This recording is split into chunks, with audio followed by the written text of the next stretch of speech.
plan. Now you can access more financial support to turn your dreams into reality. Let's help you write the next chapter of your story. Call 5950 for more information. Terms and conditions apply. Your story matters. ABSA.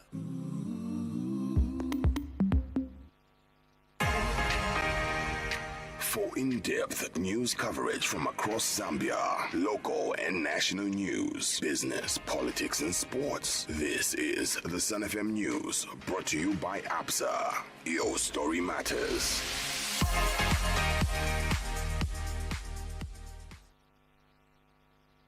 The news.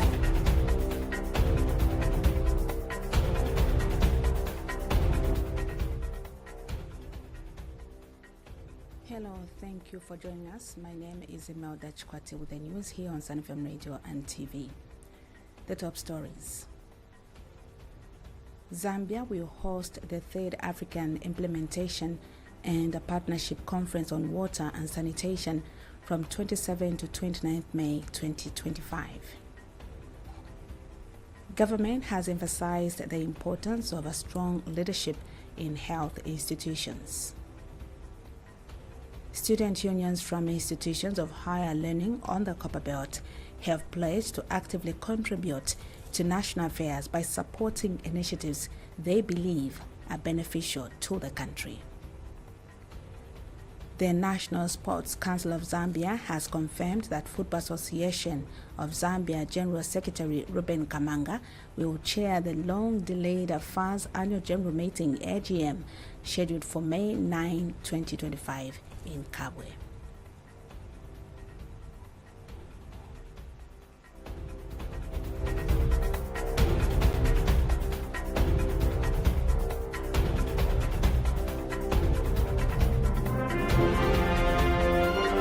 The news. 88.5 Sun FM. Zambia will host the third African Implementation and Partnership Conference on Water and Sanitation from 27 to 29 May 2025. Speaking during a press briefing, Minister of Water Development and Sanitation Collins Nzovu explained that the continental event marks a defining moment not only for Zambia but for Africa's entire water and sanitation sector. Mr. Nzovu acknowledged that it is a pivotal milestone as the country collectively moves toward the development of the post-2025 Africa Water Vision strategic framework that will shape the continent's approach to water and sanitation aligned with Agenda 2063 and the Sustainable Development Goals, especially SDG number 6, which calls for universal access to safe water and sanitation. He added that the PanAfcon 3 is not just another conference, but a high-level gathering that will bring together more than 1,500 delegates. These include heads of state and government from key regional blocs, ministers responsible for water, sanitation, and hygiene (WASH) from all 54 African Union member states, commissioners from the African Union, representatives of regional economic communities, civil society, development partners, academia, private sector, and financiers. It is with great honor and pride that today I officially announce that Zambia will host the third African Implementation and Partnership Conference on Water and Sanitation, popularly known as PanAfcon 3, from the 27th of May to the 29th of May 2025 at the Mulungushi Conference Center here in Osaka. This continental event marks a defining moment not only for Zambia but for Africa's entire. Government has emphasized the importance of strong leadership in health institutions. Speaking during his familiarization tour at Arthur Davison Children's Hospital in Ndola, Copperbelt Permanent Secretary Lawrence Mwanza urged all healthcare workers to prioritize quality service delivery, reminding them that as civil and public servants, they are mandated to provide the best possible care. Mr. Mwanza also issued a stern warning against lawlessness, stating that he will be vigilant in addressing any misconduct within the sector. Later, he visited the cancer hospital, which is still under construction but expected to be completed soon. The PS highlighted the significance of the facility, noting that it will serve a large population and become the first ever cancer hospital catering to the country's northern region. Good leadership in health institutions plays a crucial role in ensuring quality service provision to the people. These remarks came from Copperbelt Permanent Secretary Lawrence Mwanza during his familiarization tour at Arthur Davison Children's Hospital, where he discouraged lawlessness and emphasized the importance of delivering excellent health care services. Let me encourage each and every one of you to always remember the fundamental principle that underpins your noble professions. The well-being and interest of the patient must always come first.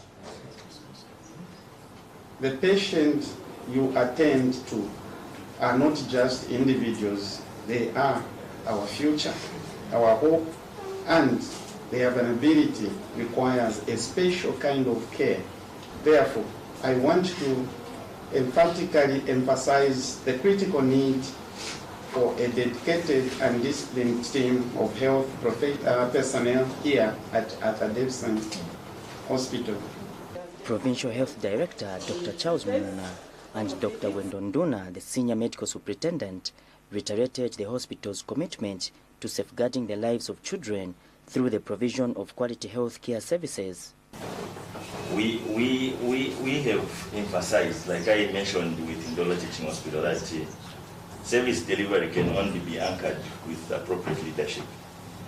But we do encourage that in your next visit, you please pass through our premium services, which is off-site from the hospital, as well as our Pediatric College of Nursing, that is working towards training specialized nurses that will be handling the pediatric population. The Permanent Secretary toured the facility to gain insight into the service being offered.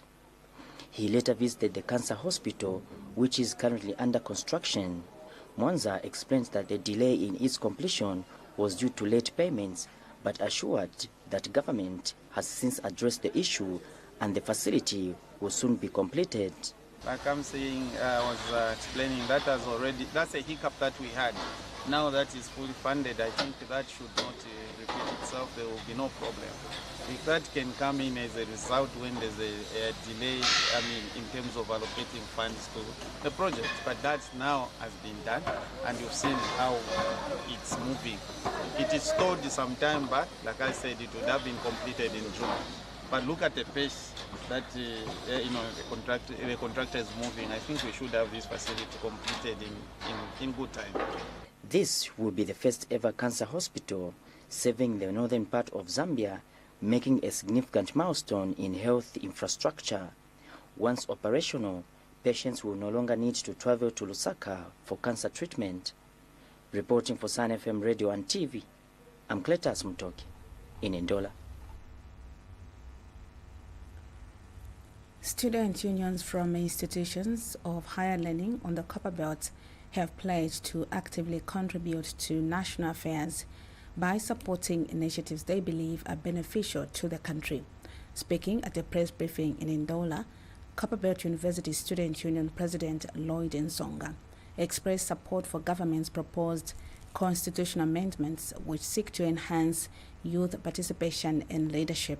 Mr. Nsonga emphasized the need for legislative revisions to incorporate marginalized groups, citing Article 47 under Cap 2 and Article 68, which advocate for the inclusivity of women, youth, and persons living with disabilities. He stressed that ensuring representation for these groups in governance would foster a more inclusive society.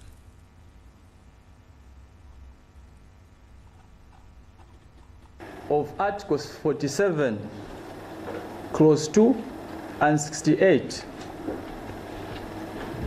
which looks at youth inclusivity or enhance youth participation, the women and people living with disability. I think it's very important that as us, the youth, we rise to the occasion and support this article because it speaks to our aspirations and desires. Other student union leaders from various higher learning institutions echoed Mr. Nsonga's sentiments, reaffirming their endorsement of the constitutional amendments. They also condemned child defilement and urged the government to enforce stricter penalties against offenders. The student leaders commended government for initiating the constitutional review process and called on all stakeholders to support the proposed amendments for a better Zambia.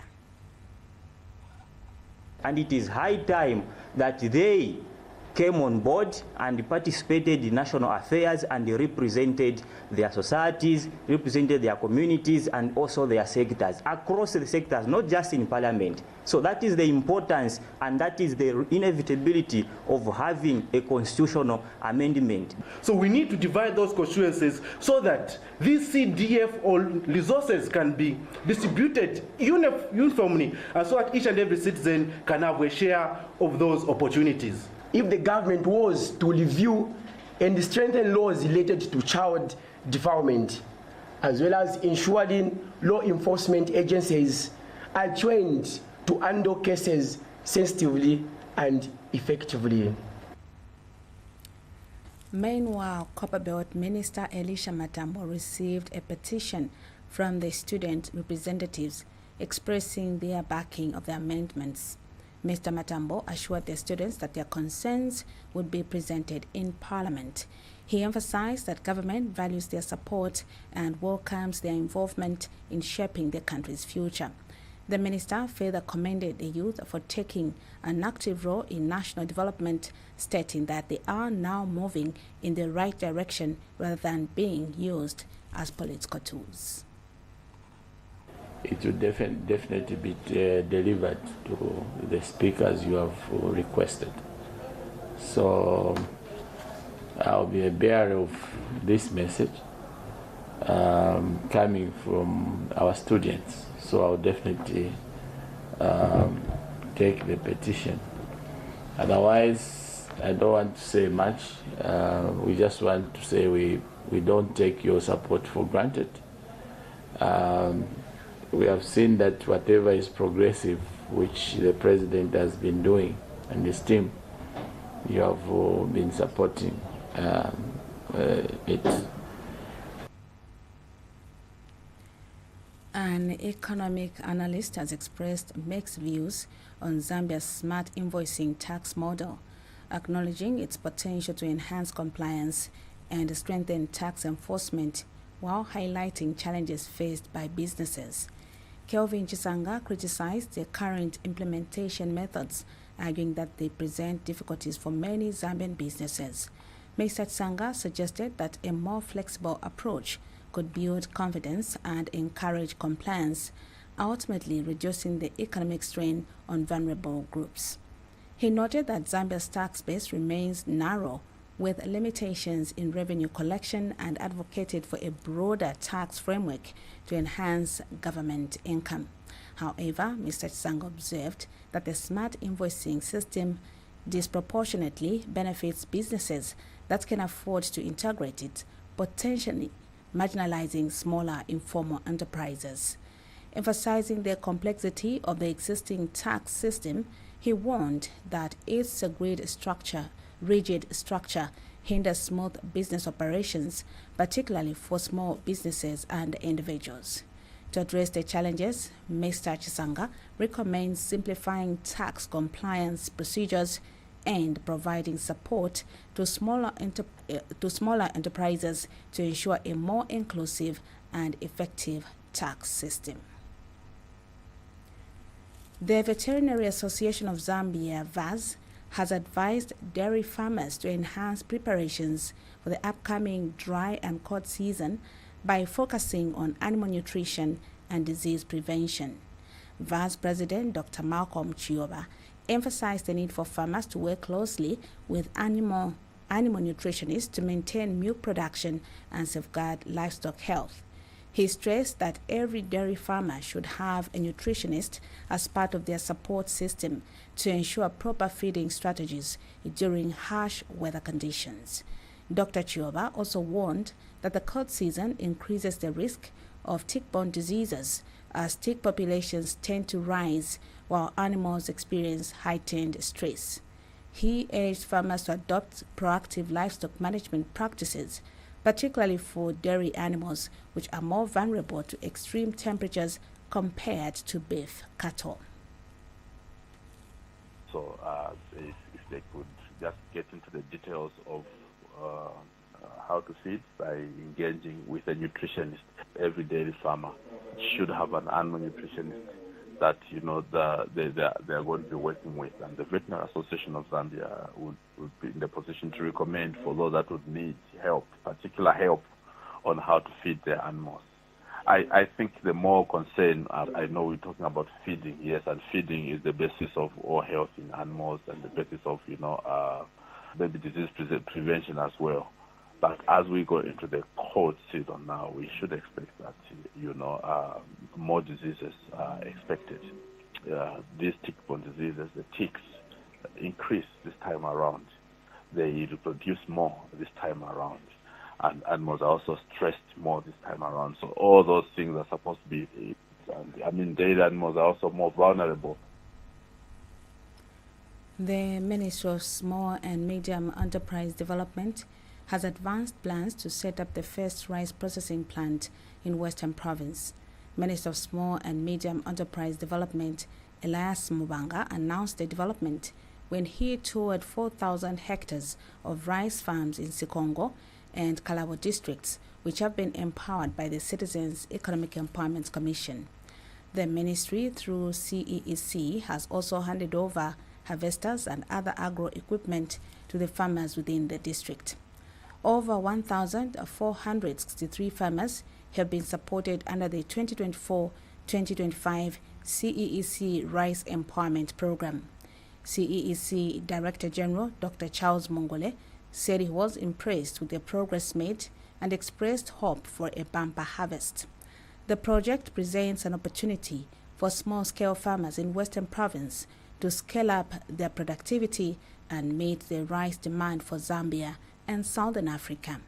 This is according to a statement issued by Virginia Chilongo, Principal Public Relations Officer, Minister of Small and Medium Enterprise Development. The United Party for National Development, UPND, has called on members of Parliament to prioritize constituency visits and actively address the needs of their communities. Youth National Deputy Chairperson for Politics and Mobilization, Trevor Mwinde, urged lawmakers to utilize the National Assembly recess to engage with their electorates rather than remain inactive. He emphasized that effective representation requires MPs to be present on the ground, ensuring that development initiatives are properly implemented. Mr. Mwinde highlighted the availability of the Constituency Development Fund (CDF) across all constituencies, stressing that lawmakers must oversee its utilization to facilitate progress. He further cautioned that MPs who fail to deliver should not blame external factors if they are not re-adopted or re-elected in future general elections. It was an election year 2026, and that being the case, we want to advise parliamentarians, those that have been serving, whether in the ruling party or in the opposition, to prioritize visiting their constituencies and making sure that the needs of the people are met, most especially that CDF has been equally distributed across the country, and more so we have an impartial leadership with President Hakainde Hichilema, who means. We now take a break, return with the sports news. The ABSA Cup 2025 final is finally here. Zesco United will battle Red Arrows in the ABSA Cup final at Levi Wanawasa Stadium on Saturday, 10th May 2025 at 15 hours. Grab your tickets now at ShopRite CompuTicket, VIP 300 kwacha, West Wing 150 kwacha, and East Wing 70 kwacha, 20 kwacha for North and South Wings. Don't miss out on this thrilling experience with a special appearance by His Excellency Mr. Hakainde Hichilema. Your story matters. ABSA. Are your dreams on hold? Maybe that much needed home improvement, starting a business, upgrading your qualification, or simply taking that dream vacation? At ABSA, we understand. That's why we offer collateral-free personal loans of up to 850,000 kwacha. With a 7-year payment plan, now you can access more financial support to turn your dreams into reality. Let's help you write the next chapter of your story. Call 5950 for more information. Terms and conditions apply. Your story matters. ABSA.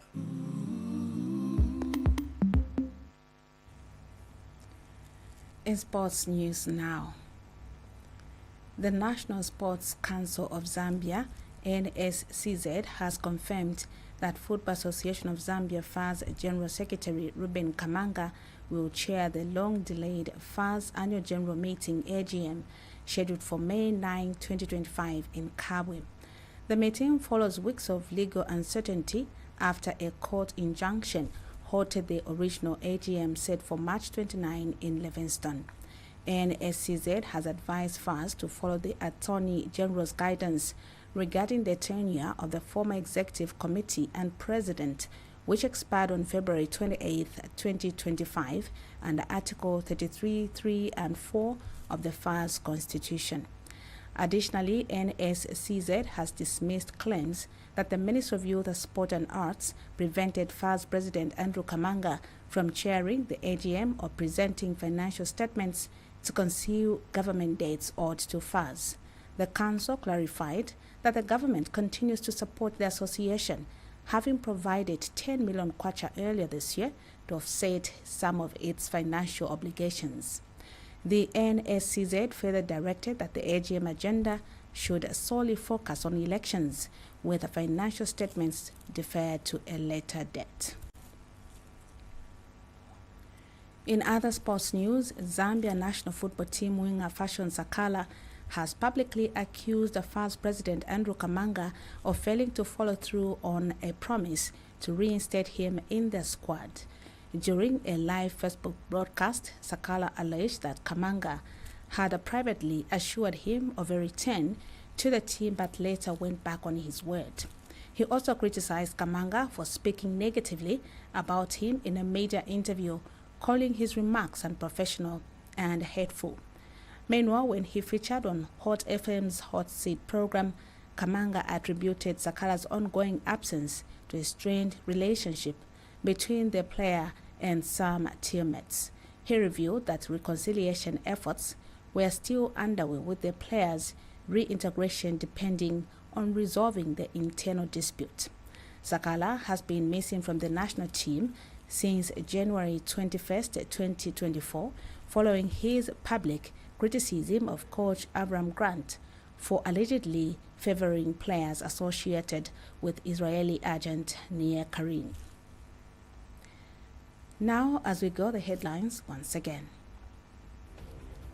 Zambia will host the 3rd African Implementation and a Partnership Conference on Water and Sanitation from 27 to 29 May 2025. Government has emphasized the importance of strong leadership in health institutions. Student unions from institutions of higher learning on the Copper Belt have pledged to actively contribute to national affairs by supporting initiatives they believe are beneficial to the country.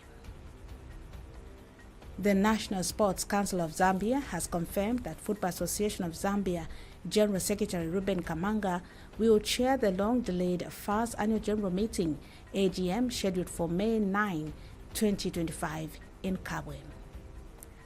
On behalf of the entire news team, my name is Imelda Shkwati. Stay tuned.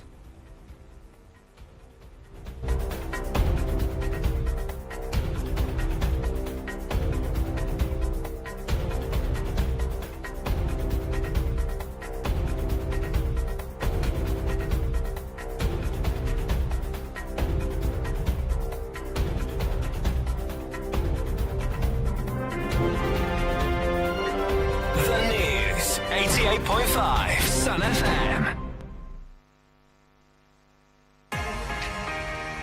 Comprehensive coverage of local and national news, business, politics, and sports.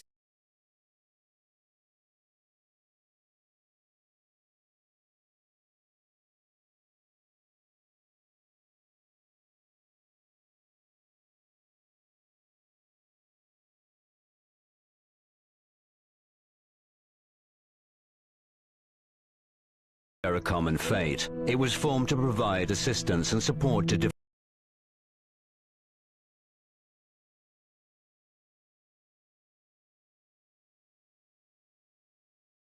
memory of the concentration camp survivors alive. In the photo's foreground, near the fence, there is a girl of about 8 or 9, looking intently into the camera. This is Klava Sobilova. Today she is Klavdia